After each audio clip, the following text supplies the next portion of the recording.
When Aunt Gilly was cremated, we put her ashes into 47 of these tiny urns. Now, do not get me wrong. These are fun to hide under the pillows of an unsuspecting house guest, or on Easter instead of eggs. But I cannot help but wonder if there is not a more unique, artistic thing that we can do with her ashes.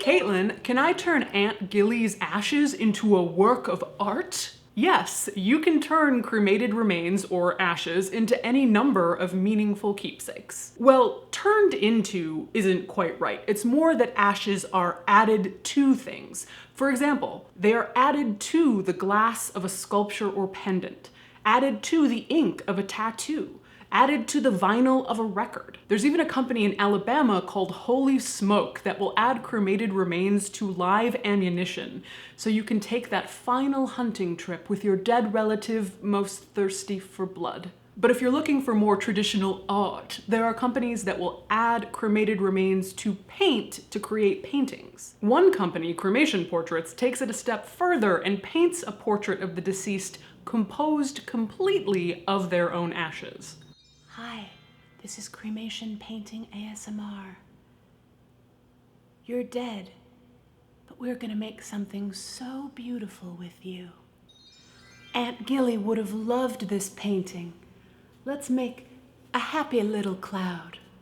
Painting with the dead. To some of you that might sound a little new agey, a little gimmicky, but in fact people have been painting with dead human remains for a really long time, whether they knew it or not. From the 1500s all the way up to the 20th century, there was a color of paint called mummy brown used by artists. It was somewhere between a raw umber and a burnt umber, if you know your umbers. Mummy brown, or mumia as it was sometimes called, was especially popular among pre-Raphaelite painters. It's believed you can see mummy brown used in such masterworks as Edward Burne-Jones's The Last Sleep of Arthur in Avalon, or Eugene Delacroix's Liberty Leading the People. Mummy brown is a color of a bygone era, a color, a remnant, lost to time and now modernity, and oh yeah, mummy brown is made of mummies. I was going to say, mummy brown is people, but I made a Soylent Green joke quite literally my last video, and I don't want to be that girl that's always making the Soylent Green jokes. We all know that girl. Mummy brown, not to be confused with my queen Murphy brown, got its distinctive color from ground up ancient Egyptian mummies that were originally imported into Europe for medicinal purposes. Back in the day, the mummy market in Europe was hot, but that's a whole nother video. Mummy brown actually became so popular with 19th century artists that supply began to run out, and companies had to create substitute remains, like royal French remains from the Abbey of Saint Denis to keep up with the demand for the color. Martin Drolling's L'intérieur d'une cuisine, or interior of a kitchen, is suspected to contain such royal remains. Oh, and they didn't just use ancient Egyptian human mummies to make the color, they also used ancient Egyptian cat mummies. Mummy brown is kittens!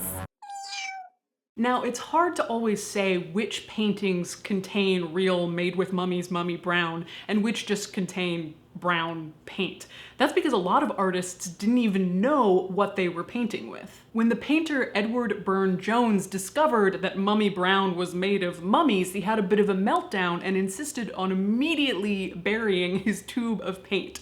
His friend, the writer Rudyard Kipling, said, "He descended into broad daylight with a tube of mummy brown in his hand, saying that he had discovered it was made of dead pharaohs, and we must bury it accordingly." Edward's wife, Georgiana Burne-Jones, added, "So a hole was bored in the green grass at our feet, and we all watched it put safely in, and the spot was marked by one of the girls planting a daisy root above it." Eventually, the use of mummy brown fell out of fashion, not only because other artists had similar traumatized reactions to poor Edward Burne-Jones, but also because Europe was just running out of mummies. C. Roberson and Company was the last place to manufacture true mummy brown paint, and they stopped doing that way back in ye olde 1964.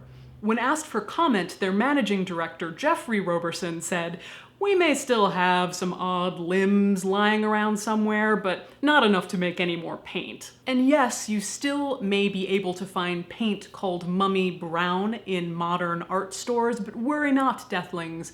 No actual mummies were harmed in the making of that pigment. What do you think about all this? Would you want mom's ashes or your own ashes in a bullet, in a record, in a tattoo, in a painting? Does any of this appeal to you? Let's talk about it below. Brought to you with support from People's Memorial Association and the Co-op Funeral Home, and donations from viewers like you. Hello! In very radical, bodacious news, I uploaded the video about our new documentary yesterday, and something like 280 of you pledged to become patrons and help us make it. That is so cool.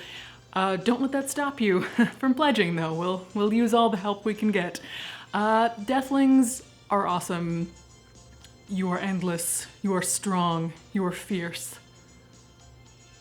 You're great. Thanks, bye. You're so beautiful.